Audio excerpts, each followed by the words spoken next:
चलिए बच्चों, DPP number 8 में आगे बढ़ते हैं। क्वेश्चन नंबर 18 तक कल हमने कर लिया था।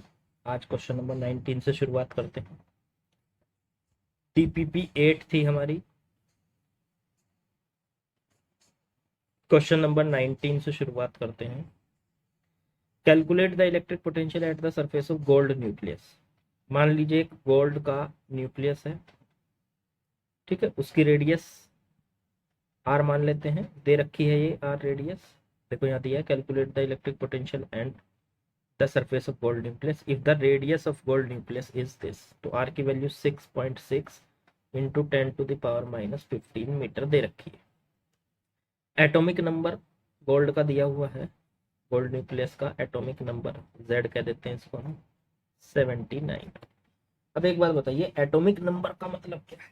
सोचो, एटॉमिक नंबर का मतलब है बच्चों नंबर ऑफ प्रोटॉन्स, मतलब जितने न्यूक्लियस के अंदर प्रोटॉन्स हैं वो।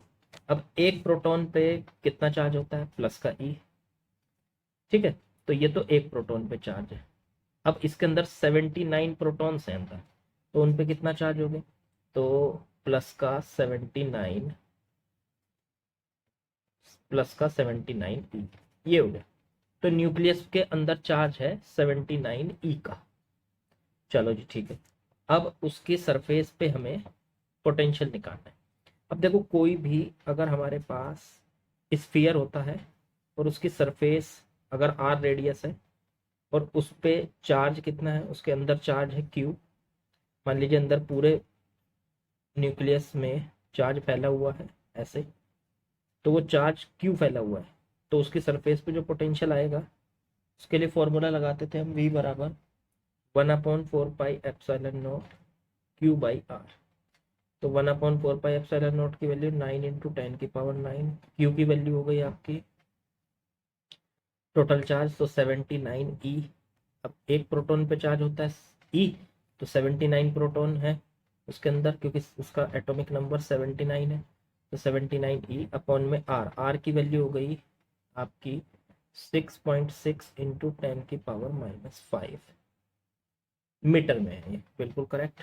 अब इसको सॉल्व कर लेते हैं। 9 × 10⁹ इंटू 79 ई की वैल्यू रख दीजिए 1.6 × 10⁻⁻19 अपॉन में 6.6 × 10⁻⁻15। इसे सॉल्व कर लीजिए, आंसर देखते हैं क्या आ रहा है। तो इसका आंसर बच्चों सॉल्व करके आ रहा है 172.36 इंटू 10 की पावर बनती है +5। इतने वोल्ट, इतने वोल्ट का इसके न्यूक्लियस के ऊपर पोटेंशियल होता है, न्यूक्लियस की सरफेस पर। तो आप अपना आंसर टैली कर सकते हैं इससे। चलिए आगे बढ़ते हैं, क्वेश्चन नंबर 20 की बात करते हैं। क्वेश्चन नंबर 20 में two conducting spheres A and B carry charge Q1 and Q2. Their radii are respectively R1 and R2. They are now joined by conducting wire under what condition will the charge flow from A to B, B to A? No charge will from A to B। देखो जी बात सुनो, आपको एक चीज ध्यान देनी है। मान लीजिए हमें दो कंडक्टर दे रखे हैं। ये कंडक्टर है एक जो है A और उसकी रेडियस है R1। दूसरा कंडक्टर है B, उसकी रेडियस है R2। चलो जी ठीक है। उन पे अलग अलग चार्ज है, इस पे चार्ज है Q1, इस पे चार्ज है Q2। याद रखिएगा, जब इन पे चार्ज अलग अलग है, साइज इनका अलग अलग है, तो इन पे उनकी सरफेस पे पोटेंशियल भी अलग होगा। जैसे ए की सरफेस पे पोटेंशियल कितना बनेगा? 1/4πε0 Q1 बटे में R1। ऐसे बी की सरफेस पे पोटेंशियल कितना बनेगा? 1/4πε0 Q2 बटे में R2। अब देखिए, ए की सरफेस पर पोटेंशियल आ गया, बी की सरफेस। अगर हम इन दोनों को आपस में एक वायर के थ्रू ज्वाइन कर दें, तो याद रखिएगा, जब भी दो कंडक्टर को आप वायर के थ्रू ज्वाइन करते हैं तो एक कंडक्टर से चार्ज दूसरे कंडक्टर पे चलना शुरू कर देता है। शर्त यह है कि चार्ज हमेशा हायर पोटेंशियल से लोअर पोटेंशियल की तरफ चलेगा। तो मतलब अगर ए का पोटेंशियल ज्यादा है बी से, देन चार्ज फ्लो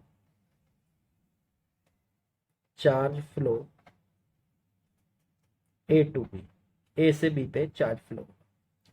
अगर ए का पोटेंशियल कम है बी से, then charge flow B to A.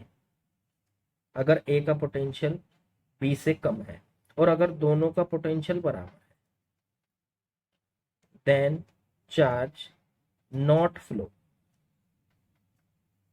Charge flow नहीं होता, चार्ज फिर नहीं चलेगा। तो ए से बी पे जाने के लिए कंडीशन क्या निकल के आती है कि ए का पोटेंशियल बी से ज्यादा होना चाहिए, ठीक है ना। और वो तब तक चार्ज चलता रहेगा जब तक दोनों का पोटेंशियल बराबर नहीं हो जाता, ठीक है।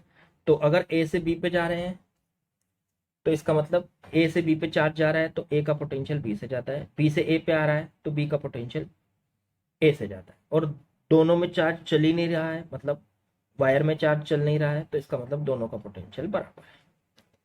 Next question 21। Two charge 4 nanocoulomb and -3 nanocoulomb are placed 0.1 metre apart.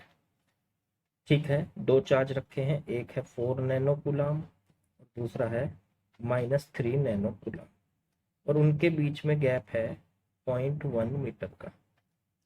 Eight what point the line joining the charge will has electric potential be zero. इनमें से इनको मिलाने वाली जो लाइन है उस पे ऐसा पॉइंट बताइए जहां पे पोटेंशियल नेट जीरो होगा। तो ऐसे सोचो पोटेंशियल नेट होगा क्यों। मान लिया यहाँ से x डिस्टेंस पे जीरो होगा, 4 नैनोकूलम से x डिस्टेंस पे जीरो होगा। तो अगर आप इस पॉइंट पे टोटल पोटेंशियल देखेंगे तो इस पॉइंट पर टोटल पोटेंशियल दो चार्ज की वजह से होगा। 4 नैनोकूलम की चार्ज की वजह से तो होगा 1/4 पाई एप्सिलॉन नॉट, 4 नैनोकूलम को 10 की पावर -9 अपॉन में कूलम में बदल लिया 10 की पावर -9 करके, और अपॉन में यहाँ से यहाँ तक की डिस्टेंस, इस पॉइंट तक की 4 नैनोकूलम से इस पॉइंट तक की डिस्टेंस, तो ये हो जाएगी x।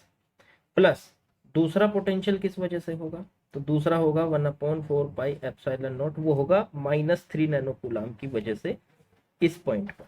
तो वो कितना होगा, तो वो हो जाएगा अब देखो पोटेंशियल है तो माइनस चार्ज को माइनस ही रखना पड़ेगा, तो -3 × 10 की पावर -9 अपॉन में यहाँ से यहाँ तक की डिस्टेंस कितनी आ जाएगी। अब ये पूरी डिस्टेंस कितनी है 0.1, x इधर वाली x माइनस कर दो इसमें से, तो इधर इधर की बचेगी ये 0.1 माइनस x, तो 0.1 माइनस x ये वाली डिस्टेंस आ गई। अब ये टोटल पोटेंशियल जीरो हो गया, तो 1/4 पाई एप्सिलॉन नॉट 4 × 10 की पावर -9 अपॉन में x, और ये माइनस सामने आ जाएगा, ये वाला माइनस ये वाला सामने आ जाएगा, और 1/4 पाई एप्सिलॉन नॉट 3 × 10 की पावर -9 अपॉन में 0.1 माइनस x। अब इस पूरी टर्म को उठाओ इधर ले आओ, ये प्लस में हो जाएगी, तो 1/4 पाई एप्सिलॉन नॉट 3 × 10 की पावर -9 अपॉन में 0.1 माइनस x बराबर 1/4 पाई एप्सिलॉन नॉट, उधर बचा 4 × 10 की पावर -9 अपॉन में x। 1/4 pi epsilon not cut गए, 10 की पावर -9 से 10 की पावर -9 कट गया। इसकी मल्टीप्लाई क्रॉस मल्टीप्लाई कर लो, इसकी मल्टीप्लाई इधर 3x और इसकी मल्टीप्लाई इधर 0.4 माइनस 4x, इसे इधर लेकर आइए, तो ये 7x बराबर 0.4 आ गया। तो x की वैल्यू आ गई बच्चों 0.4 अपॉन में 7। तो इसको सॉल्व कर सके नीचे 10 से मल्टीप्लाई कर लो, तो ये बन गया आपका 4, 2 से काटो, ये 2 से काटो, तो 2/35 मीटर। इस तरीके से आप इसको सॉल्व कर सकते हैं। तो आपका आंसर आ गया कि जो ये इधर वाला 4 नैनोकूलम चार्ज था उससे कितनी दूर पड़ रहा है ये पॉइंट, 2/5 मीटर पे पड़ रहा है। चलो जी, क्वेश्चन नंबर हो गया हमारा 21। 22 की बात करते हैं। 22 क्वेश्चन नंबर है find potential at the centre of a square of side 1 metre at the four corners of which charges of 3 nanocoulomb, minus 2 nanocoulomb, 5 nanocoulomb and plus 6 nanocoulomb placed। तो ठीक है जी, एक स्क्वायर है, पढ़ते जाइए सवाल और करते जाइए, और स्क्वायर के 1 मीटर की साइड है, ठीक है, ये भी 1 मीटर, ये भी 1 मीटर, ये भी 1 मीटर और ये भी 1 मीटर, ठीक है जी। फोर कॉर्नर्स पे चार्ज रखे हुए हैं, एक जगह रखा है 3 नैनोकूलम, दूसरे पॉइंट पे रखा है -2 नैनोकूलम, तीसरे वर्टेक्स पे रखा है 5 नैनोकूलम और चौथी वर्टेक्स पे रखा है +6 नैनोकूलम। अब सेंटर पे पोटेंशियल बताना है, खुद सोचो। देखो सेंटर की बात करें तो ये जो चारों कॉर्नर हैं, सेंटर चारों कॉर्नर से सेम डिस्टेंस पे होता है। मान लेते हैं ये डिस्टेंस x है, x, तो चारों से ये डिस्टेंस x है। तो अगर सेंटर पे टोटल पोटेंशियल निकाले ओ पॉइंट पर, टोटल पोटेंशियल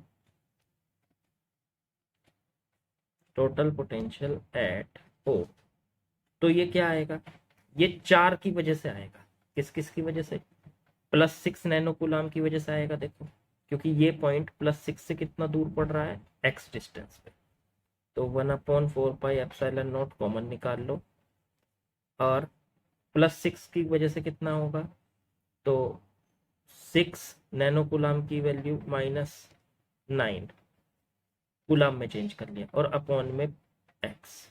फिर दूसरा 3 नैनोकूलम की वजह से होगा, उससे भी ये पॉइंट x डिस्टेंस पे पड़ रहा है, तो +3 नैनोकूलम को 10⁻⁻9 अपॉन में x। फिर प्लस, फिर -2 नैनोकूलम, तो माइनस का 2 × 10⁻⁻9 अपॉन में x, और फिर प्लस, फिर 5 नैनोकूलम। तो चारों की वजह से आ गया आपका आंसर 5 नैनोकूलम, तो 5 × 10⁻⁻9 अपॉन में। चेक करो ठीक है कि नहीं, सबकी वजह से पोटेंशियल हमने ओ पॉइंट पे निकाल लिया, सबका पोटेंशियल ऐड कर दिया। तो 1/4πε0 देखो कॉमन है, अंदर कितना बचता है, x सबके अपॉन में है, तो ऐड हो जाएंगे 6, 6 + 3 9 हो गया, +5, पहले प्लस प्लस वालों को ऐड कर लो, 6 + 3 9 + 5 14 - 2, तो 12 × 10⁻⁻9 बटे में x। अब तो 1/4πε0 की वैल्यू रख देते हैं 9 × 10⁻9, ऊपर आ जाता है आपका 12 × 10⁻⁻9 और अपॉन में x। जरा x की वैल्यू रखो। अब देखो कोई भी स्क्वायर होता है तो उसकी साइड अगर a है तो उसका जो डायगोनल होता है वो होता है a√2। अब अगर सेंटर से डायगोनल का आधा किया जाए, ये वाली डिस्टेंस, बस देखो ये वाली जिसको मैं कट कर रहा हूँ, ये वाली डिस्टेंस चाहिए मेरे, तो पूरा डायगोनल तो है a√2, तो उसका आधा कर दो तो a√2 बटे में 2, तो इसको कह सकते हो आप √2 से 2 काट दो, a/√2। तो यहाँ पे x की जगह आप ले सकते हो, नेक्स्ट लाइन में लिख लेता हूँ 9 × 10⁻9, 10⁻9 से 10⁻⁻9 कट गया, सीधा ही ले लो, और 9 × 12 108, और अपॉन में x की जगह ले लो। देखो इसकी साइड कितनी दे रखी थी, 1 मीटर, तो 1/√2 हो जाएगा। a की जगह 1 मीटर, साइड साइड अगर a है अगर साइड है तो उसका डायगोनल होता है a√2 और डायगोनल का आधा होता है a/√2। तो अगर साइड 1 है तो 1/√2, तो 1 में √2, ये √2 ऊपर चला जाएगा, तो 108√2 वोल्ट का पोटेंशियल आपका आ गया।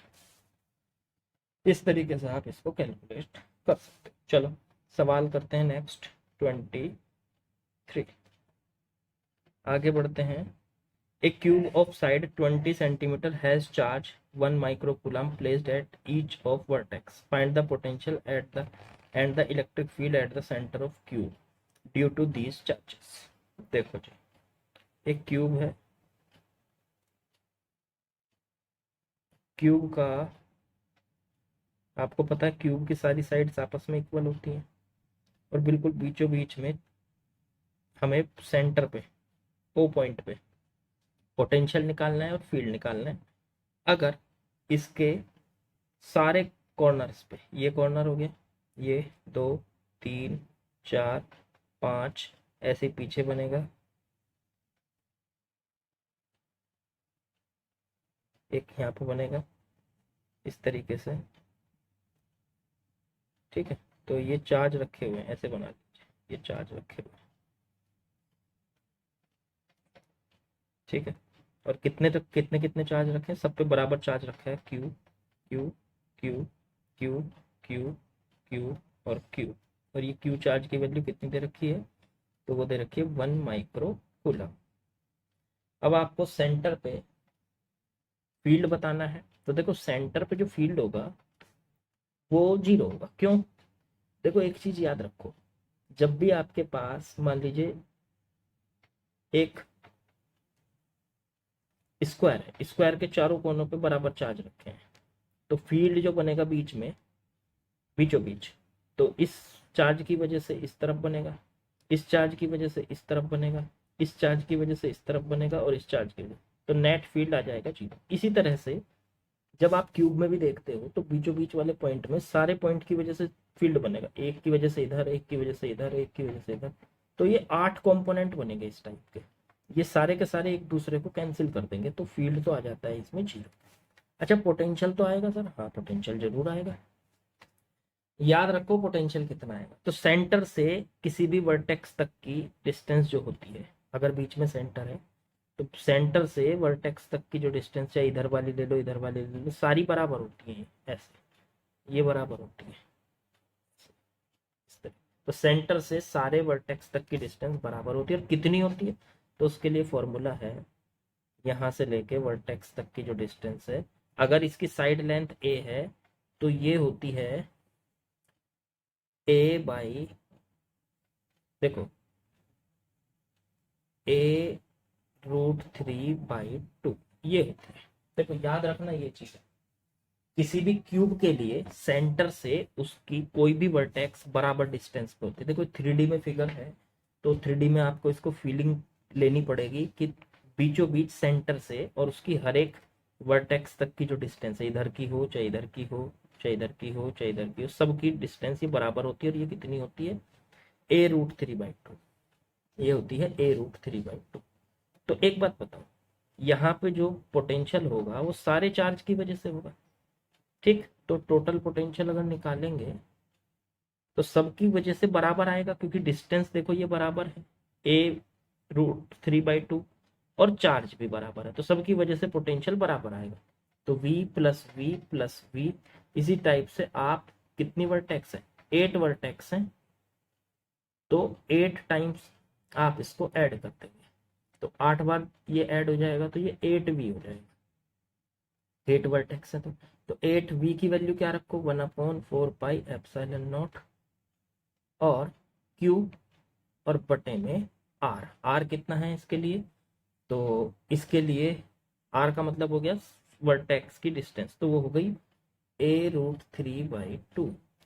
अब एक काम कर सकते हैं, हम इनकी सबकी वैल्यू रख सकते हैं, तो v टोटल निकालने के लिए थोड़ा सा ऊपर कर देता हूँ, ये आ जाएगा ऊपर 8, 1/4πε0 की वैल्यू रख दो 9 × 10⁻⁹, क्यू की वैल्यू रख दो 1 माइक्रो कूलम, 1 × 10⁻⁶, और अपॉन में a√3, तो ए की वैल्यू रखो, ए साइड लेंथ कितनी थी इसकी, 20 सेंटीमीटर, ए की वैल्यू दे रखी है साइड लेंथ 20 सेंटीमीटर, तो मीटर में बदल लेंगे, तो इसको 20 × सेंटीमीटर को 10⁻², इनटू में √3/2, 2 से इसको काट दो, ये 10 रह जाएगा, ये आ गया आपका 8 × 9 72, 10⁻⁹, 10⁻⁻6, 10⁻3 बची, अपॉन में ये 10 और into 10⁻⁻2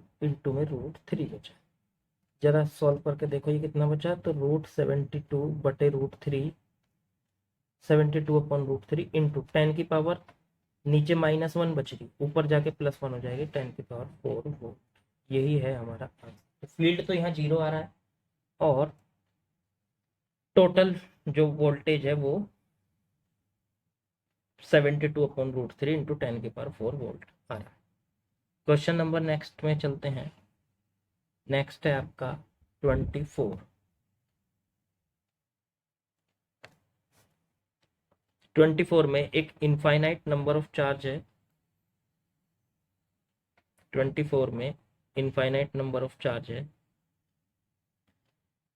each of Q are placed along X axis. लो जी, ये रहा एक्स एक्सिस, इसके अलोंग रखे हैं x बराबर 0, x बराबर 1, x बराबर 2, x बराबर 4, x बराबर 8। infinite number of charge each of q are placed along x axis at find electric potential due to these charges at x is equal to 0। x is equal to 0 पे हमें निकालना है। देखो बात सुनो, पहली बात ये थोड़ा सा इसमें करेक्शन कर लो कि ये जो चार्ज रखे हैं इनफाइनाइट, ये 0 पे नहीं रखा, तो यहाँ पे ये जो दिया हुआ है इसे काट लो। ये 0 पे नहीं रखा, 0 पे रखेंगे तो फिर तो इनफाइनाइट पोटेंशियल आ जाएगा।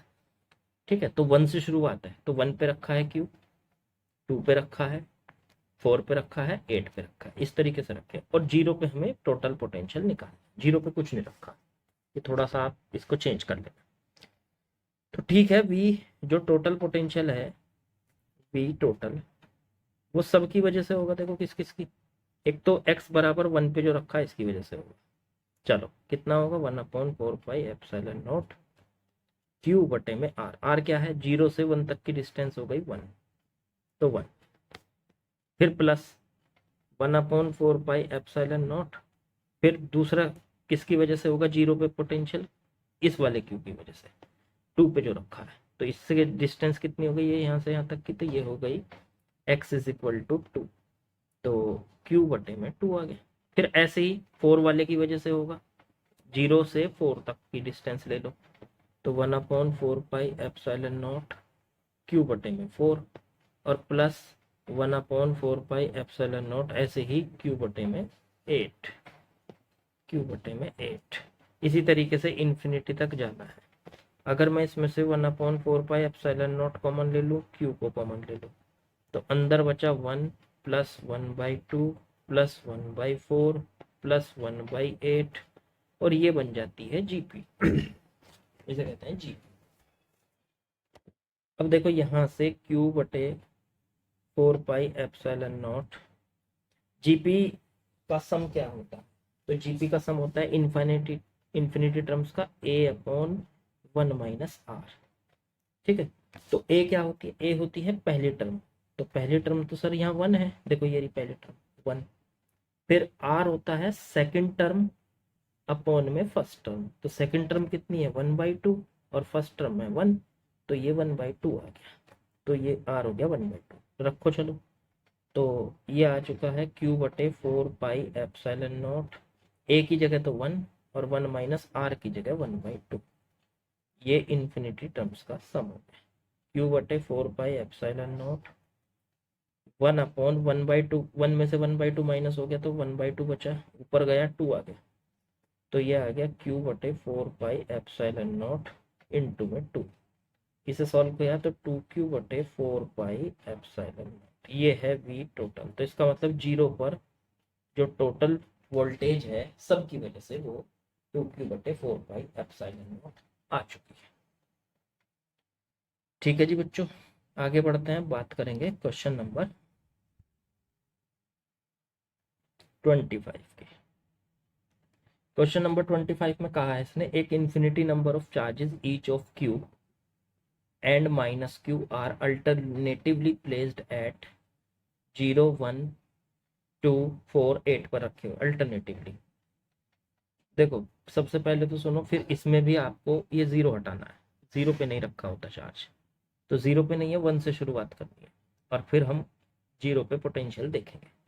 तो ठीक है, इसको भी ऐसे ही करेंगे हम। ये हो गई हमारे पास line x is equal to 0, फिर x इज इक्वल टू 1, फिर x इज इक्वल टू 2, फिर x इज इक्वल टू 4, फिर x इज इक्वल टू 8, ऐसे कर। तो पहले q रखा है, फिर माइनस q, फिर q अल्टरनेटिवली रखे हैं, फिर माइनस q, इस तरीके से इन्फिनिटी तक रखे हुए। ठीक है, अब हमें क्या करना है, हमको टोटल पोटेंशियल निकालना है जीरो पर। Total potential, total potential at x is equal to 0। तो जीरो पे जो टोटल पोटेंशियल होगा बच्चों, देखो किस किस की वजह से होगा। एक तो 1 पे जो रखा है क्यू चार्ज, इसकी वजह से होगा, फिर 2 पे जो रखा है, फिर 4 पे जो रखा है, फिर 8 पे जो रखा है, तो सबका ऐड करो। तो v total 1/4 pi epsilon not को कॉमन ले लो, अंदर बचा जो 1 पे रखा है उसकी वजह से q/1, जो 2 पे रखा है उसका हो गया माइनस का q, क्योंकि पोटेंशियल में तो प्लस माइनस के साथ रखते हैं, तो q की जगह माइनस q रख दिया, तो माइनस का q/2। फिर जो 4 पे रखा है उसकी वजह से q/4, फिर माइनस q रखा है 8 पे, तो माइनस का q/8, और प्लस ऐसे ही एंड सो ऑन इन्फिनिटी। क्या हम यहाँ से q को कॉमन निकाल सकते हैं, 4 पाई एप्सिलॉन नॉट, अंदर बचा 1 माइनस 1/2 प्लस 1/4 माइनस 1/8 और प्लस इन्फिनिटी तक लेके। अब देख, इसमें अगर सोचोगे तो ये भी जीपी है बच्चों, जीपी। जीपी को कहते हैं जियोमेट्रिक प्रोग्रेशन, ज्योमेट्रिक प्रोग्रेशन। तो इसमें क्या खासियत है, इसमें पहली टर्म है a1, और जो r होता है वो होता है सेकंड टर्म बटे में फर्स्ट टर्म। सेकंड टर्म देखो कितनी है इसमें, -1/2, और फर्स्ट टर्म है 1, तो r की वैल्यू आ गई -1। तो जीपी का जो सम होता है इनफाइनाइट टर्म्स का, वो होता है a/1 - r। तो यहाँ पे आ जाएगा q/4 पाई एप्सिलॉन नॉट, अंदर बचा a/1 - r, अंदर का सम। तो q/4 pi epsilon not, a आ गया 1/1 - r की जगह रख दिया -1/2। तो ये सॉल्व करके आ चुका है v total q/4 pi epsilon not 1/1, और ये माइनस माइनस प्लस हो जाएगा 1/2। चेक करो जरा, q/4 पाई एप्सिलॉन नॉट, ये बचा 1/, इनको ऐड कर दो 3/2, तो ये ऊपर चला जाएगा 2/3। तो 2q बटे में जो 3 है इंटू 4, तो ये आ जाएगा 3 × 4, तब 12 पाई एप्सिलॉन नॉट। 2 से इसको काट सकते हो, तो ये आ जाएगा q बटे में 6 पाई एप्सिलॉन। यही आ गया v टोटल। तो आप अपने आंसर मैच कराते जाइएगा, जो जो आप खुद से सॉल्व करा करो पहले, फिर देखा करो सोल्यूशन। चलिए क्वेश्चन नंबर 26 पे चलते हैं। 2 point charges A and B of value 5 nanocoulomb and 3 nanocoulomb are placed 6 centimeter apart. Calculate work done if B is moved 1 centimeter towards A. चलो जी ठीक है, दो चार्ज हैं, एक तो है 5 नैनोकूलम का, एक है 3 नैनोकूलम। उनके बीच का डिस्टेंस 6 सेंटीमीटर है। ठीक है, एक रखा है ए पर पहले वाला, और ये रखा है बी पर।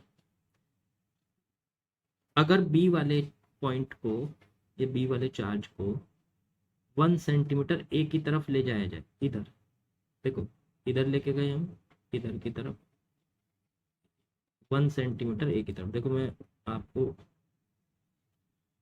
इधर बता देता हूँ, ये ऐसे लेके गए इसको, 1 सेंटीमीटर बी से, बी को ए की तरफ लेके गए।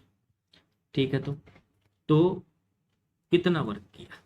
चलो जी एक काम कर लेते हैं, ऐसे क्वेश्चन को सोचो।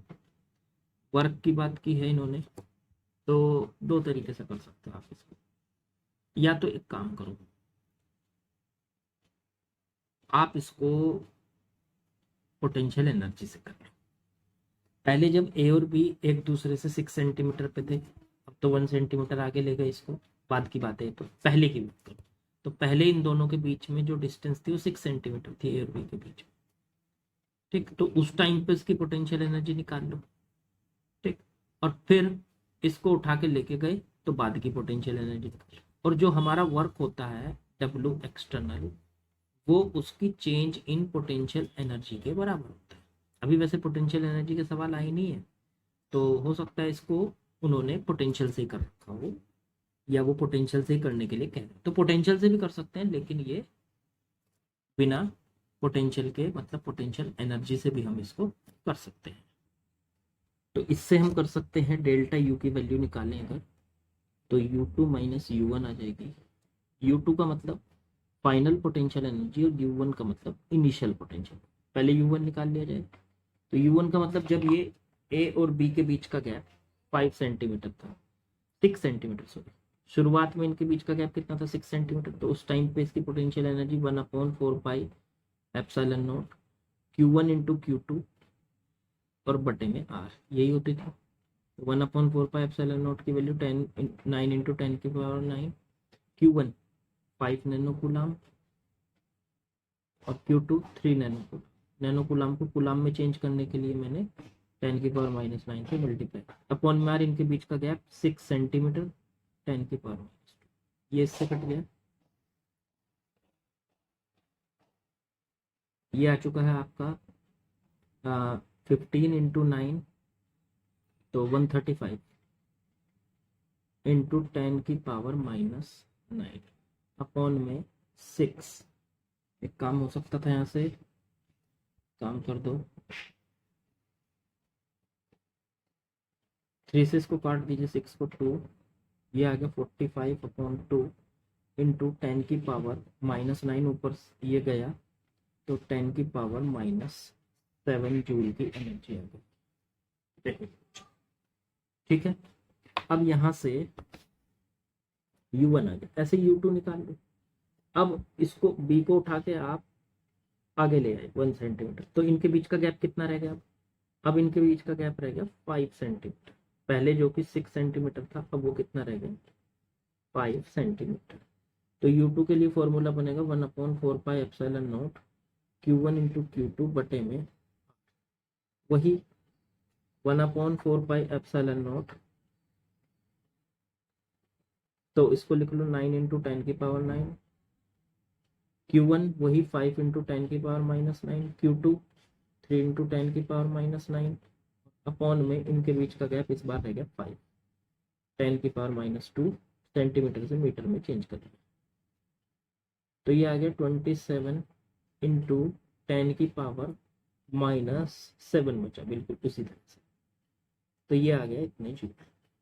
तो U2 माइनस U1 करके एक्सटर्नल फोर्स का वर्क निकाल लेते हैं, मतलब एक्सटर्नल एजेंट ने कितना वर्क किया, U2 माइनस U1, तो 27 इंटू 10⁻⁷ माइनस U2 हो गया, U1 हो गया 45/2 इंटू 10⁻⁻7। अगर आप इनको माइनस करेंगे तो W एक्सटर्नल की वैल्यू आ जाएगी, इसका एलसीएम ले लीजिए, तो 27 माइनस 45/2, 10⁻⁷ कॉमन निकाल लीजिए, तो ये बचता है 54 माइनस 45, 9/2 इंटू 10⁻⁷ जूल। यही वर्क हमारा एक्सटर्नल का आ जाएगा। बोलो समझ में आई बात के लिए? तो पोटेंशियल से भी कर सकते हो आप इसको, पोटेंशियल का एक्सटर्नल का फॉर्मूला क्या होता है उससे भी कर सकते थे। देखो ये होता है W एक्सटर्नल बराबर Q0 into V2 minus V, ये पोटेंशियल का W एक्सटर्नल का फॉर्मूला होता है। पोटेंशियल से भी कर सकते हो, इम्पोर्टेंट फॉर्मूला है। कल मैंने आपको जो पिछली वीडियो में बताया था, शायद मैंने वो उल्टा बता दिया आपको, W एक्सटर्नल के बजाय यहाँ W फील्ड बता दिया, तो एक बार देखना, अगर ऐसा कुछ किया है तो उसको सही कर लेना। यहाँ पे W एक्सटर्नल ही होगा, शायद मैंने फील्ड बता दिया था, तो उसे करेक्ट कर लेना, ठीक है। चलो जी आगे बढ़ते हैं, अब सवाल करते हैं क्वेश्चन नंबर 27।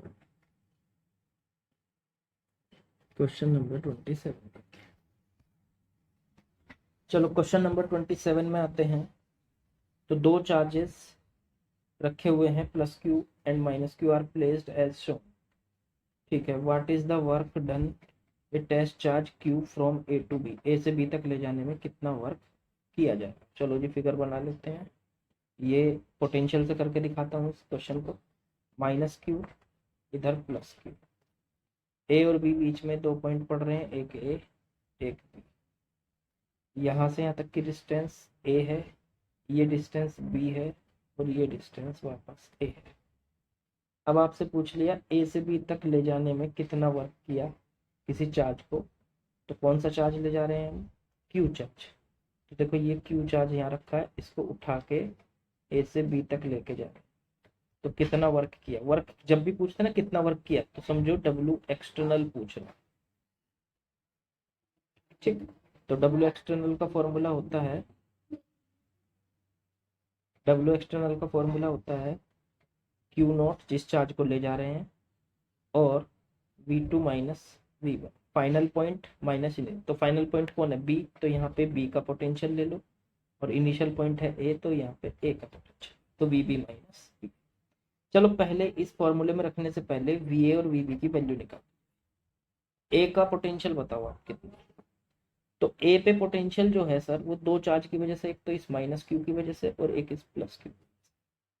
तो वो हो गया 1/4πε0, कॉमन ले लो।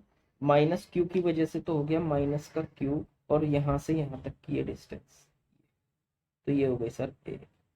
फिर प्लस, इस प्लस क्यू की वजह से कितना हो गया, तो प्लस का क्यू और बटे में यहाँ से और इस पॉइंट तक की डिस्टेंस ए तक की, देखो ये वाली, तो ये हो गई ए प्लस बी, ए प्लस।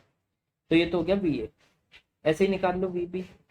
बी का जो पोटेंशियल, बी पर भी जो पोटेंशियल होगा वो भी दो की वजह से, एक तो इस माइनस क्यू की और एक इस प्लस क्यू की। तो 1/4πε0 माइनस क्यू की वजह से तो हो गया, देखो माइनस क्यू से ये पॉइंट बी कितना दूर है यहाँ से, ए प्लस बी, तो ये तो हो गया माइनस क्यू बटे में ए प्लस बी। और प्लस दूसरे प्लस क्यू चार्ज की वजह से ये बी पॉइंट कितना दूर है, तो ये है ए डिस्टेंस पे, तो प्लस का क्यू और बटे में ए। ये हमारे पास वी ए और वी बी की वैल्यू उठा के रख देते हैं यहाँ। तो डब्ल्यू एक्सटर्नल की वैल्यू आ गई, ए से बी तक ले जाने में कितना वर्क किया। जिस चार्ज को उठा के ले जा रहे हैं वो कितना है, कैपिटल क्यू, तो क्यू नॉट की जगह तो रख दो कैपिटल क्यू। देखो ये क्यू नॉट है, इसकी जगह रख दिया कैपिटल। वी बी की वैल्यू 1/4πε0 कॉमन निकाल लो, अंदर बचता है माइनस का क्यू बटे ए प्लस बी और प्लस का क्यू बटे ए। ऐसे ही फिर माइनस में 1/4πε0 वी ए की वैल्यू रख दो, तो वी ए हो गया माइनस, तो माइनस माइनस ये प्लस हो जाएगा क्यू बटे ए और ये माइनस हो जाएगा क्यू बटे ए प्लस बी। चेक करो जरा, ये वाली टर्म तो प्लस हो गई, देखो ये रही, और ये वाली टर्म माइनस हो गई। क्या यहाँ पे क्यू बटे 4πε0 अंदर बचता है, तो ये देखो दो बार ऐड हो गए, ये हो गया क्यू क्यू 2q बटे में ए, और ये भी दो बार ऐड हो गई माइनस का 2q बटे में ए। चेक करो, यही हमारा डब्ल्यू एक्सटर्नल का आंसर। चाहो तो 2q को कॉमन निकाल सकते हो इसमें से, या फिर एलसीएम भी ले सकते हो। तो q बटे 4πε0, 2q को बाहर निकाल लिया तो अंदर बचा 1/a minus 1/a plus b. Check करो, एलसीएम ले लो, a into a plus b, तो a plus b minus a से a कट जाएगा, आंसर आ चुका है 2q स्मॉल q बटे 4πε0 और ये आ गया b बटे में a into a plus b. यही हमारा, तो एक्सटर्नल फोर्स का वर्क ए से बी तक ले जाने में। ये कल शायद मैंने यहाँ पे फॉर्मूला जब लिखवाया था, यहाँ एक्सटर्नल की जगह फील्ड का वर्क कर दिया था, उसको करेक्ट कर देता हूँ। ठीक है, अब आ जाइए क्वेश्चन नंबर 28। इंपॉर्टेंट क्वेश्चन है, काफी बार पूछा जाता है ऐसा सवाल। इसमें पूछा है 8 drops of water each with radius 1 metre charge 1 nano coulomb clash to form 1 big drop. छोटी छोटी ड्रॉप है 8, इस तरीके की 8 ड्रॉप्स हैं ऐसी, ठीक है। उनकी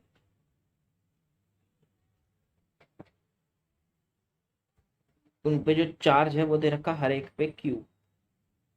चलो, हर एक की रेडियस है स्मॉल आर, तो क्यू की वैल्यू तो दे रखी है 1 नैनो कूलम और स्मॉल आर की वैल्यू 1 मीटर। वैसे ये 1 मीटर नहीं होगी, ये 1 mm होगी, पर चलो जब 1 मीटर दे दी तो 1 मीटर से सॉल्व कर लेते हैं।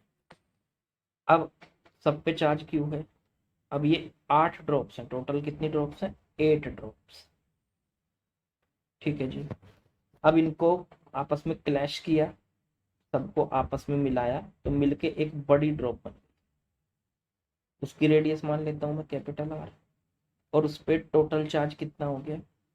8 क्यू। सोच के देखो टोटल चार्ज कितना हो जाएगा उस पर? 8 क्यू। बोलो क्लियर है बात कि नहीं? ठीक है। What is the potential on big drop? इस बिग ड्रॉप पे पोटेंशियल बता, 20, इसकी सरफेस पे पोटेंशियल। तो पता देंगे, रेडियस पता चलनी चाहिए हमको। तो याद करो, एक बात बताओ, ये 8 की 8 ड्रॉप है और इनसे बनी बड़ी ड्रॉप, तो 8 ड्रॉप्स का वॉल्यूम मिलके 8 ड्रॉप्स का वॉल्यूम बराबर होगा 1 बिग ड्रॉप का वॉल्यूम।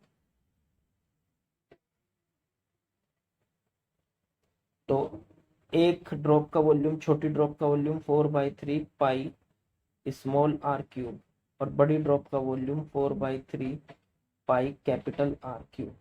ठीक है, 4/3 कैंसिल, पाई से पाई कैंसिल, 8 r³ बराबर कैपिटल आर क्यूब। दोनों तरफ का 1/3 पावर कर दीजिए, तो 8 का 1/3 पावर, इसका पूरे का 1/3 पावर करेंगे, इधर का भी 1/3, तो 8 का पावर 1/3 करेंगे तो 2 बचेगा। आर की पावर r³ की पावर 1/3 करेंगे, r बचेगा, और कैपिटल आर की पावर 1/3 करेंगे तो कैपिटल आर। इसका मतलब जो बड़ी ड्रॉप है उसकी रेडियस छोटी ड्रॉप से डबल है। तो ठीक है, छोटी ड्रॉप की रेडियस हमको दे रखी थी कितनी? 1 मीटर, तो बड़ी ड्रॉप की रेडियस हो गई 2r है, r की जगह 1 रख लो, तो 2 × 1 मतलब 2 मीटर। बड़ी ड्रॉप की रेडियस हमको मिल गई। अब बड़ी ड्रॉप पे टोटल चार्ज भी हमको पता है 8 क्यू है, और उसकी रेडियस, तो उस पर पोटेंशियल कितना बनेगा सरफेस पे? 1/4πε0 Q/r। अब Q कितना है? 1/4πε0 8Q। अब एक पे कितना था? एक 1 नैनो कूलम, तो 8 पे कितना होगा? 1 × 8, तो नैनो कूलम को 10⁻⁻9 अपॉन में r इसकी रेडियस, तो रेडियस निकल का है 2 मीटर, तो 2, इससे इसको काट दो 4, ये आ गया 9 × 10⁻9 × 4 × 10⁻⁻9, -9 + 9 कट गए, 36 वोल्ट का आपका आंसर। तो इसका मतलब बड़ी ड्रॉप पे कितना पोटेंशियल है बच्चों? 36 वोल्ट। ठीक है, अब यहाँ से हम आगे बढ़ते हैं, बात करेंगे 29 क्वेश्चन के। ये भी कुछ ऐसा सही क्वेश्चन है। इसमें आपको एन ड्रॉप्स दी है, each of radius small r. N drops हो गई, देखो ये एन ड्रॉप्स, ये है टोटल एन ड्रॉप्स, हर एक की रेडियस स्मॉल आर है, ठीक है, और सब पे चार्ज क्यू, ठीक है, और पोटेंशियल सब पे भी है। What is the potential on big drop? सब पे पोटेंशियल दे रखा है, चार्ज दे रखा है, तो एन ड्रॉप्स को आपस में एक साथ मिलाएंगे तो उसका पोटेंशियल कितना? अच्छा देखो, ये जो छोटी ड्रॉप है इस पे पोटेंशियल V दिया है, तो V अगर हम वैसे निकालें तो ड्रॉप पे पोटेंशियल कितना होता है? 1/4πε0 Q, उस पे दिया गया चार्ज, और इनटू अपॉन में R की रेडियस। तो ठीक है, इसका हम यूज करेंगे बाद में। अब देखो इन सब से मिला के हमने एक बड़ी ड्रॉप बना। लो जी, बड़ी ड्रॉप की रेडियस है कैपिटल आर। क्या छोटी ड्रॉप का मिला के वॉल्यूम बड़ी ड्रॉप के एक ड्रॉप का छोटी ड्रॉप का वॉल्यूम कितना होगा 4/3 पाई आर क्यूब। तो एन ड्रॉप्स का कितना हो जाएगा इनटू में एन बराबर वो बड़ी ड्रॉप के वॉल्यूम के बराबर 4/3 pi capital r cube. 4/3 pi cut गया तो ये आ चुका है एन इंटू आर क्यूब बराबर कैपिटल आर क्यूब। अगर हम दोनों तरफ का 1/3 पावर कर दे तो आर की वैल्यू आ जाएगी एन इंटू आर की पावर 3 की पावर 1/3। ये आर की पावर जो 3 है इधर ले जाके 1/3 कर दिया। अब ये एन की पावर 1/3 हो जाएगी और आर क्यूब की पावर भी 1/3 हो जाएगी। 3 से 3 कट गया तो एन की पावर 1/3 इंटू आर। तो बड़ी ड्रॉप की रेडियस आ गई आपकी capital R equals to N की N to the power 1/3 into small R. अब बड़ी ड्रॉप पे जो पोटेंशियल है बच्चों वो कितना है। तो बड़ी ड्रॉप की रेडियस आर है, वो हमें पता चल चुकी है इतनी है। और इस पे चार्ज कितना हो गया तो एन इंटू क्यू चार्ज हो जाएगा, क्योंकि छोटी ड्रॉप पे चार्ज कितना था क्यू क्यू क्यू सब पे, तो सबका चार्ज मिलके एन क्यू हो जाएगा। तो बड़ी ड्रॉप का जो पोटेंशियल होगा v dash 1/4 pi epsilon nought, total charge हो गया एन क्यू अपॉन में कैपिटल आर। क्या हम यहाँ से वी डैश की वैल्यू निकालें तो 1/4 pi epsilon not an Q और बटे में कैपिटल आर की वैल्यू एन की पावर 1/3 आर रख सकते हैं। हम अगर एन की पावर 1/3 से एन की पावर 1 को काटें तो ऊपर पावर बचेगी एन की पावर 2/3, या कह लो एन की पावर 1 माइनस 1/3 है। 1/4 pi epsilon naught Q by R आ गया। अब एन की, क्योंकि आपको पता है पावर जो है ना माइनस हो जाती है, ऊपर पावर एन की पावर 1 है मान लो, नीचे एन की पावर 1/3 है, तो डिवाइड में पावर माइनस हो जाएगी 1 माइनस 1/3। तो ये कितनी आ जाएगी, ये आ जाएगी एन की पावर 2/3। तो ठीक है, एन की पावर 2/3। और ये पूरा का पूरा हम पढ़ चुके हैं ऑलरेडी, ये रहा हमने ऊपर माना था v। तो इसका मतलब जो इसका पोटेंशियल है वो एन की पावर 2/3 v के बराबर। तो बिग ड्रॉप पे जो पोटेंशियल आएगा वो छोटी ड्रॉप के पोटेंशियल से, ये तो जो स्मॉल, ये जो v है ये तो स्मॉल ड्रॉप पे पोटेंशियल था, स्मॉल ड्रॉप पोटेंशियल, और ये जो v डैश है ये big drop potential, big drop. तो आंसर आ गया हमारा कि छोटी ड्रॉप पे जो बड़ी ड्रॉप पे जो पोटेंशियल है वो छोटी ड्रॉप से एन की पावर 2/3 टाइम्स ज्यादा। तो क्वेश्चन नंबर 30 की बात कर रहे थे बच्चों। इसमें कह रहा है कि एक charge assuming every minute 9 protons strike the surface of earth. Earth की सरफेस पे हर 1 मिनट में 9 प्रोटॉन्स आके टकरा जाते हैं। जैसे ये कुछ प्रोटॉन्स आ रहे हैं ऊपर से, ये कितने हैं 9 प्रोटॉन्स। तो ये पर मिनट 1 मिनट में टकरा जाते हैं, ठीक है। और कितने एरिया पे टकराते हैं तो ये एरिया जो दिया हुआ है 1 सेंटीमीटर स्क्वायर का एरिया। अच्छा, तो 1 सेंटीमीटर स्क्वायर पे तो 9 प्रोटॉन्स टकरा रहे हैं, तो टोटल सोचो कि पूरी अर्थ की सरफेस कितनी होती है। अर्थ की रेडियस अगर आर कही जाए और इस आर की वैल्यू होती है 6400 किलोमीटर, इस आर की वैल्यू होती है 6400 किलोमीटर। तो पूरी सरफेस जो बन गई अर्थ की फुल सरफेस वो हो गई 4/3 पाई आर क्यूब। चलो जी ठीक है, ये फुल सरफेस है, ठीक। अब 1 सेंटीमीटर स्क्वायर में तो 9 प्रोटॉन टकरा रहे हैं 1 मिनट में, तो पूरी सरफेस में देखो कितने प्रोटॉन टकराएंगे। तो पूरी सरफेस का पहले एरिया निकाल लेते हैं। तो पूरी सरफेस का एरिया हो गया, सॉरी ये मैंने गलत ले लिया, ये तो वॉल्यूम हो गया। इसका अगर अर्थ की सरफेस का एरिया लेंगे तो वो बैठेगा 4 पाई r²। तो ये एरिया बन गया पूरी सरफेस का, अर्थ की पूरी सरफेस का। तो 4 पाई r की जगह रख दीजिए 6400 किलोमीटर, इसको मीटर में बना दीजिए। तो मीटर में बन गया तो ये आ जाएगा 10⁻³ और पूरे का स्क्वायर।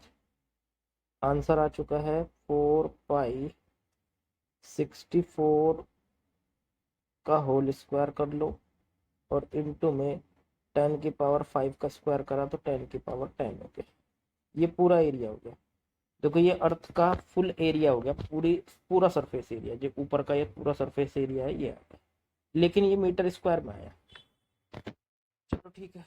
अब 1 सेंटीमीटर स्क्वायर में 9 प्रोटॉन टकरा रहे हैं, तो 1 सेंटीमीटर स्क्वायर को पहले मीटर स्क्वायर में बदल लो, तो ये बन गया 1 × 10⁻⁻4 मीटर स्क्वायर। तो अब आप इसको ऐसे कह सकते हैं 1 × 10⁻⁻4 मीटर स्क्वायर में टकरा रहे हैं 9 प्रोटॉन्स। ठीक है, तो एक प्रोटॉन पे कितना चार्ज आता है E, तो इसका मतलब 1 × 10⁻⁻4 मीटर स्क्वायर में कितना चार्ज टकरा रहा है 9E, प्लस का 9E कह लो। तो 1 मीटर स्क्वायर में कितना चार्ज 9E अपॉन में 1 × 10⁻⁻4 मीटर स्क्वायर हो गया। तो ये इतना चार्ज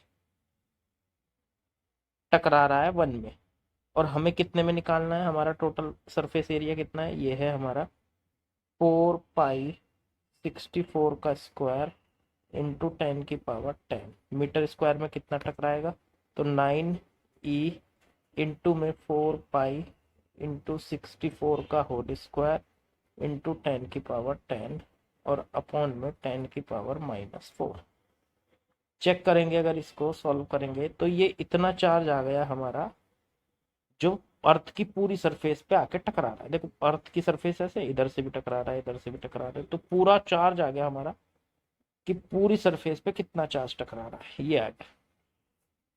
तो क्यों आ गया ये समझ लीजिए। तो इसे सॉल्व कर लो पहले। 9E की वैल्यू रख लो 1.6 × 10⁻⁻19, 4π तो 4 × 3.14 इंटू में 64 का स्क्वायर और इंटू में 10⁻10 अपॉन में 10⁻⁻4 ऊपर जाके 10⁻14। जरा इसको सॉल्व कर लेते हैं, तो ये आ जाएगा हमारा। तो बच्चों ये सॉल्व करके आ रहा है आपका 740,818.94 और इंटू में 10⁻, देखो यहाँ से ये 10 थी, नीचे से गई 14 हो गई, 14 और माइनस में 19, तो 10⁻⁻5 बच गई। तो ये 10⁻⁻5 बच गई आपकी। और अगर इस पॉइंट को 5 पॉइंट पीछे हटाया जाए 1 2 3 4 5, तो ये 7.408 मतलब 1 आता है अप्रोक्स। इतना चार्ज, इतने कूलाम का चार्ज, इतना कूलाम चार्ज पूरी सरफेस से टकरा रहा है, अर्थ की पूरी सरफेस। और ये चार्ज कितनी देर में टकरा रहा है 1 मिनट में। तो अगर हम करंट निकालें, इसके कोरस्पॉन्डिंग करंट पूछा है, करंट कितना होगा, तो करंट होता है टोटल चार्ज अपॉन में टाइम। तो चार्ज तो है 7.41 अपॉन में टाइम दे रखा है 60 सेकंड, मतलब 1 मिनट, तो 60 सेकंड कर सकते हैं। तो अगर हम यहाँ से देखें कि 7.41 और डिवाइडेड बाई 60 करें तो ये अप्रोक्स आ रहा है 0.1235 एम्पियर। तो बस इसे इतने एम्पियर का करंट निकलता है। तो यही हमारा बच्चों आंसर है। बिल्कुल आसान सा सवाल था, बस इसको समझना था कि ये दिया क्या। चलिए आगे बढ़ते हैं, क्वेश्चन नंबर 31 की बात करते हैं। क्वेश्चन नंबर 31 में दिया है a charge Q is distributed over 2 concentric sphere of radius small r and capital R। ठीक है, and their surface densities are equal. तो ये ठीक है जी, हमारे पास 2 स्फीयर है, एक छोटा एक बड़ा, दोनों का सेंटर एक ही है। बड़े वाले की रेडियस कैपिटल आर है, छोटे वाले की रेडियस स्मॉल आर। चलो अब इन्होंने कहा एक charge Q distributed over 2 concentric sphere and their surface charge density are equal, find the electric potential at their common center। अच्छा भाई क्यू चार्ज है, क्यू चार्ज को हमने दोनों की सरफेस पे गिरा दिया, मतलब इस चार्ज को हमने दोनों की सरफेस पे रखा है, कुछ इसमें से, इस क्यू चार्ज में से कुछ तो हमने पहली ऊपर वाली सरफेस पे डाल दिया, ठीक है, और बाकी का चार्ज कुछ डाल दिया, तो मान लीजिए स्मॉल क्यू डाल दिया, और बाकी का चार्ज डाल दिया अंदर वाली सरफेस, अंदर वाली सरफेस पे डाल दिया, तो अंदर पे कितना चला गया, तो वो चला गया capital q minus small Q.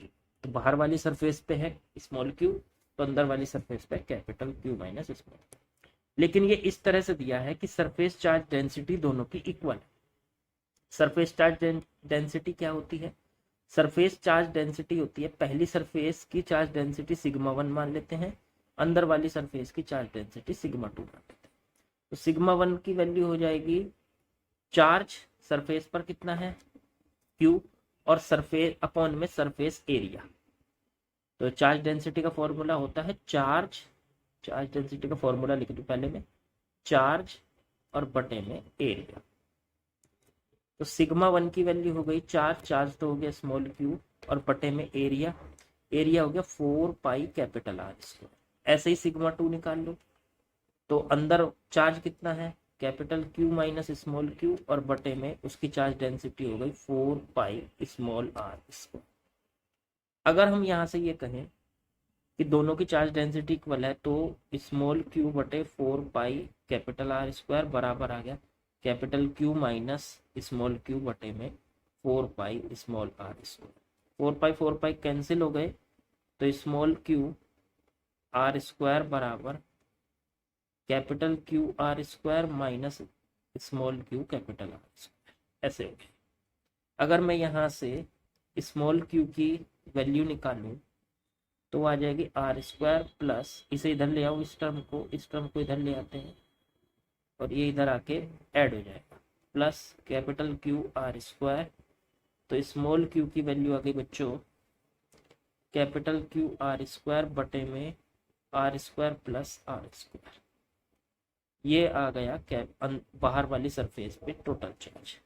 अच्छा अंदर वाली सरफेस पे चार्ज निकालेंगे तो कितना था capital q minus small Q, तो वो कितना बैठ रहा है capital q minus small q की वैल्यू ऊपर से रख दो कैपिटल क्यू आर स्क्वायर बटे में r square plus r square.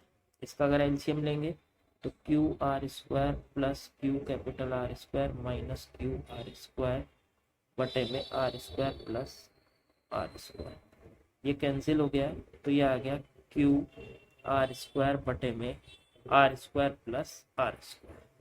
तो इस तरीके से अंदर की सरफेस का चार्ज भी देखो आ गया, और बाहर की सरफेस का चार्ज भी आ गया। चार्ज डेंसिटी इक्वल रख के अंदर और बाहर की सरफेस का चार्ज हमने निकाल लिया। अब पूछा इन्होंने सेंटर पे कितना पोटेंशियल होगा, फिगर दोबारा बनाता हूँ।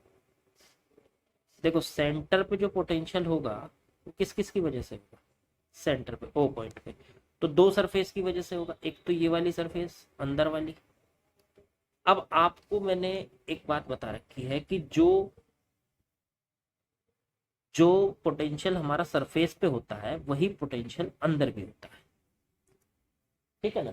जो पोटेंशियल सरफेस पे, अगर हमारे पास कोई स्फेरिकल शेल है, एक बार याद दिला देता हूँ, स्फेरिकल शेल, तो स्फेरिकल शेल के सेंटर पे उतना ही पोटेंशियल होता है जितना उसकी सरफेस पे होता है, V नॉट बराबर VS।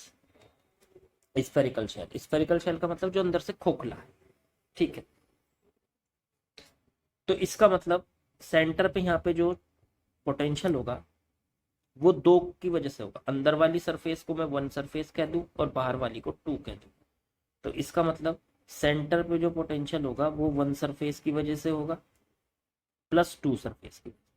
अच्छा 1 सरफेस की वजह से कितना होगा, जितना उसकी खुद की सरफेस पे है, तो किसी की भी सरफेस पे पोटेंशियल कितना होता है 1/4 पाई एप्सिलॉन नॉट, उस पे चार्ज कितना है इस पे, तो चार्ज है sir Q capital q minus small Q, वो कितना आया, वो आया ये, ठीक है। चलो इसकी वैल्यू रख देंगे, तो capital Q minus small q और बटे में इसकी रेडियस स्मॉल r। बाहर वाली सरफेस पे कितना पोटेंशियल है वही अंदर होगा, तो बाहर वाली पे हो गया 1/4πε0 और उस पे चार्ज हो गया कैपिटल Q, उस पे चार्ज कितना था स्मॉल q और बटे में कैपिटल, ये हो गया आपके पास चार्ज। चलो जी ठीक है, इसके बाद आगे बढ़ते हैं। देखो यही था, हाँ यही था। इसके बाद आगे बढ़ते हैं।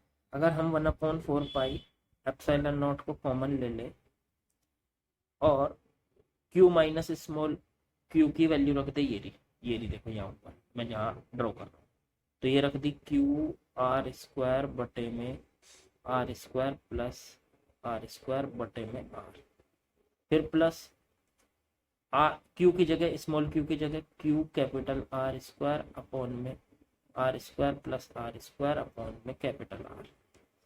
R से ये R कट गया, स्मॉल r से स्मॉल r कट गया। बहुत बढ़िया, ये काम थोड़ा आसान होता जा रहा है।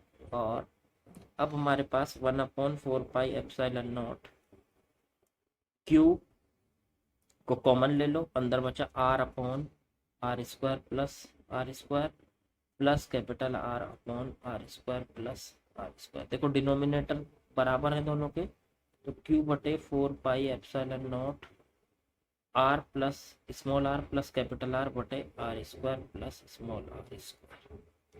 ये आ गया आपका V0 की वैल्यू, यही है हमारा आंसर बच्चों। तो इसका मतलब सेंटर पे कितना पोटेंशियल होगा वो आप इससे देख सकते हैं। चलिए आगे बढ़ते हैं, 32 क्वेश्चन को करते हैं। क्वेश्चन नंबर 32 है, ए पोटेंशियल इज, V पोटेंशियल जो दिया हुआ है वो है 4x² plus 4y² minus 3z²। Calculate, field calculate करना है 1, -1, 2 पर। देखो आपको मैंने रिलेशन बताया हुआ था कि E फील्ड जो होता है वो अगर V x y z तीनों पे डिपेंड करे तो माइनस का del V by del x i cap minus का del V by del y j cap और माइनस का del V by del z k cap, ये निकाल। ये फील्ड का फॉर्मूला आप याद रखो। ये कब लगेगा? जब पोटेंशियल एक्स वाई जेड तीनों पे डिपेंड कर रहा है। अब देखो एक्स वाई जेड तीनों पे डिपेंड कर रहा है, वी एक्स भी आ रहा है इसमें, वाई भी आ रहा है, जेड भी आ रहा है। चलो ठीक, अब हम पहले del we by del x निकालते हैं। इसका मतलब हमें एक्स के रेस्पेक्ट में पार्शियल डिफरेंशियल करना है। डेल बाई डेल एक्स को कहते हैं पार्शियल डिफरेंशियल। तो 4x² plus 4y² minus 3z²। इसमें क्या करते हैं हम, जब डिफरेंशियल करेंगे तो तीनों को अलग अलग कर देंगे। 4x² का डिफरेंशियल अलग plus del by del x, 4y² का डिफरेंशियल अलग minus del by del x, 3z² का डिफरेंशियल अलग। देखो x को छोड़ के बाकी सबको कांस्टेंट मानना है, तो इसका मतलब 4y² एक कांस्टेंट है, 3z² भी एक कांस्टेंट है, और कांस्टेंट का डिफरेंशियल क्या होता है? 0। तो इनका डिफरेंशियल तो 0 आ गया, इसका भी और इसका भी, इसका भी 0 और इसका भी 0। अब ये बचा, ये 4 बाहर आ जाएगा, तो 4 बाहर निकल के आ गया, x² का डिफरेंशियल हो गया 2x, तो आंसर आ गया 8x। तो del v by del x की वैल्यू कितनी आ गई? 8x। आगे बढ़ो, अब निकालते हैं del v by del y की वैल्यू। तो फिर से करते हैं इसका डिफरेंशियल, तो डेल बाई डेल y, ये आ गया 4x² प्लस का 4y² माइनस का 3z²। अलग अलग कर लीजिए, तो पहला 4x², इस बार क्या कर रहे हैं? y के रेस्पेक्ट में डिफरेंशियल कर रहे हैं, तो x वाली टर्म को कांस्टेंट मानना है, तो ये पूरी कांस्टेंट हो गई, ये पूरी कांस्टेंट हो गई, y को छोड़ के सब कांस्टेंट, तो ये दो टर्म कांस्टेंट हो गई, तो दोनों का 0 हो जाएगा, बचा सिर्फ ये, तो 4 बाहर आ जाएगा, del y del y, y² का डिफरेंशियल कर देंगे, तो 4y² का डिफरेंशियल 2y, तो आंसर आ गया 8y। चलो जी आगे बढ़ो, अब बात करेंगे del v by del z की। तो del v by del z इस बार z के रेस्पेक्ट में करने जा रहे हैं, तो 4x² plus 4y² minus 3z²। पहली टर्म इस बार z के रेस्पेक्ट में डिफरेंशियल कर रहे हैं, तो z को छोड़ के बाकी सब कांस्टेंट, तो पहली टर्म कांस्टेंट हो गई, दूसरी टर्म कांस्टेंट हो गई, तो तीसरी टर्म का डिफरेंशियल करना, तो माइनस बाहर 3 बाहर और डेल बाई डेल जेड, पहली टर्म का डिफरेंशियल 0, दूसरी का 0, तीसरी का कर रहे हैं, तो डेल बाई डेल जेड -3 बाहर ले लिया, z² का डिफरेंशियल, z² का डिफरेंशियल हो जाएगा बच्चों 2z, तो 2z ये आ गया माइनस का 6z। तो देखो del v by del z भी निकल आया, del v by del x भी निकल आया, del v by del y भी निकल आया। तो तीनों को उठा के रख दें इलेक्ट्रिक फील्ड के फॉर्मूला देखो ऊपर ये रहा यहाँ पे, पहले इसकी वैल्यू रख दो del we by del x की, फिर del we by del Y की, फिर डेल वी बाई डेल की रखो। Del we by del x की वैल्यू है 8x, तो माइनस का 8x आई कैप, फिर del we by del Y की वैल्यू है 8y, तो माइनस का 8y जे कैप, फिर minus del we by del z की वैल्यू है -6z, तो ये हो गया k कैप।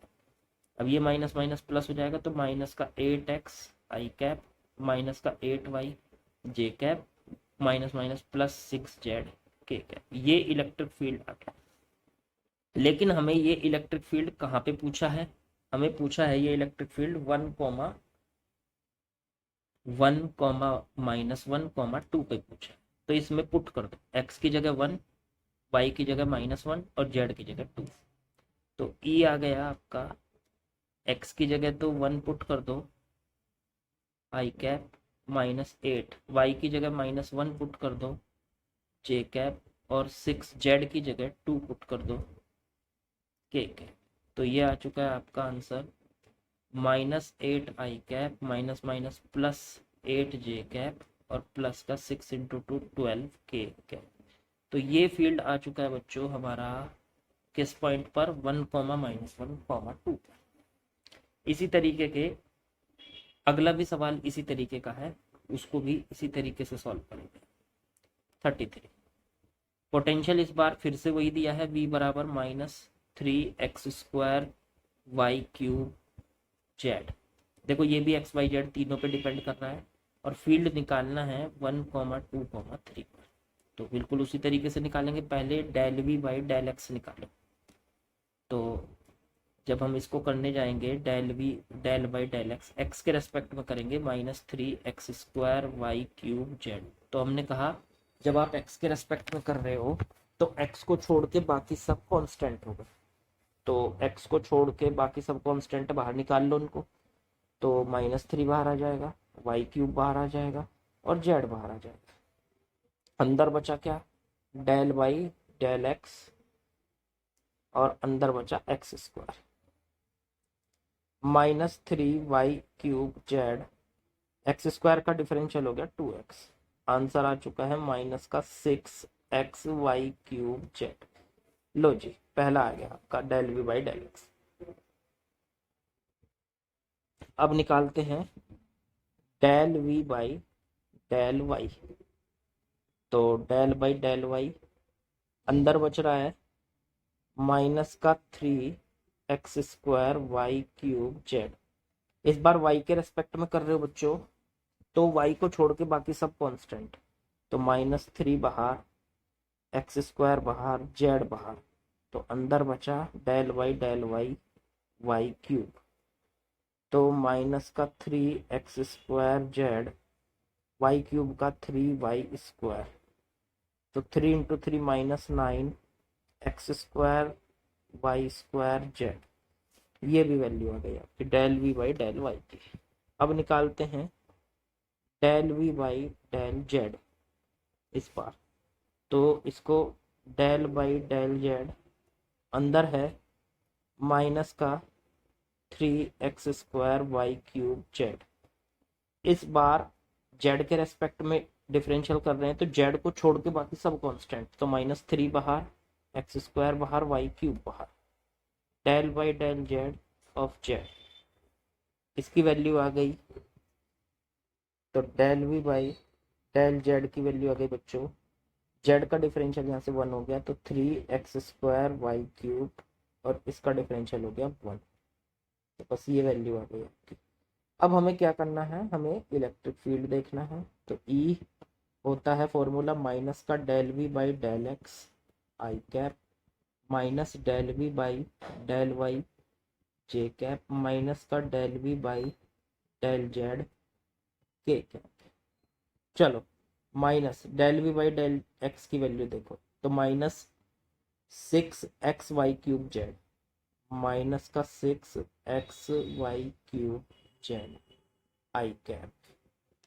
फिर minus del we by del Y की वैल्यू वो है minus 9x² Z minus 9x² Z J cap. फिर माइनस जेड वाले की value del we by del z, तो माइनस का 3x² और के कैप। ये सॉल्व करके आ गया minus minus plus 6xy³ Z I cap minus minus plus 9x² Z J cap minus minus plus 3x² के कैप। और ये हमारा फुल इलेक्ट्रिक फील्ड निकल आया। अब हमें ये फील्ड कहाँ पे चाहिए, 1, 2, 3 पे। तो इसके अंदर पुट कर दो x की जगह 1, y की जगह 2 और z की जगह 3। तो 6x की जगह तो 1 आ गया, x की जगह 1, y की जगह 2 का क्यूब और z की जगह 3 आई कैप। फिर ऐसे ही 9x की जगह 1 का स्क्वायर, y की जगह 2 का स्क्वायर और z की जगह 3 जे कैप। फिर 3x की जगह 1 का स्क्वायर, y की जगह 2 का क्यूब और के कैप। चेक करो कितना बन गया, ये बन गया 6 × 8, ये बन चुका है 144 आई कैप प्लस ये बन चुका है जी आपका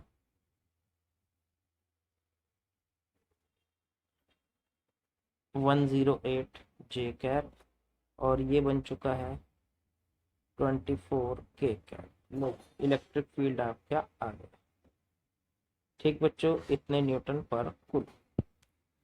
इस तरीके से आप इस सवाल को भी लगा लेंगे, सब मैंने क्लास में समझाए हुए हैं।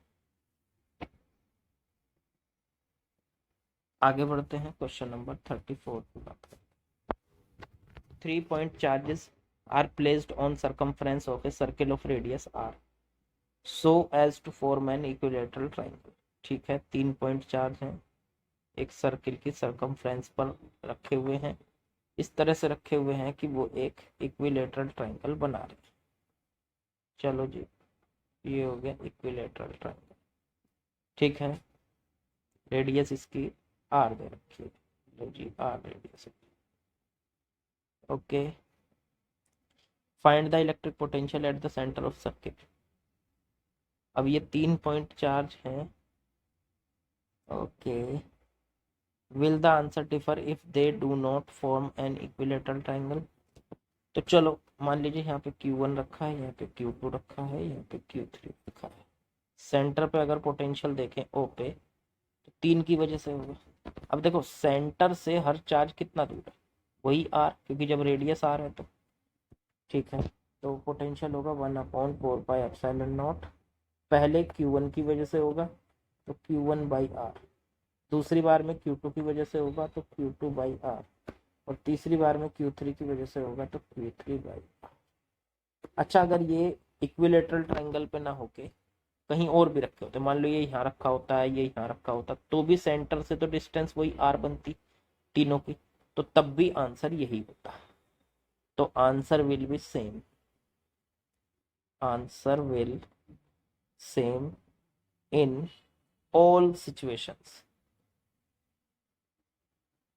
चाहे ये सरकमफ्रेंस पे तीनों चार्ज कहीं भी रखे हो, सेंटर पे हमेशा पोटेंशियल यही आएगा, इसके अलावा कुछ नहीं आएगा। तो यहाँ पे बच्चों हमारी डीपीपी जो 2 है वो कंप्लीट हो जाती है, सॉरी 8 डीपीपी कंप्लीट हो जाती है। ठीक, और बाकी नेक्स्ट वीडियो में डिस्कस करेंगे।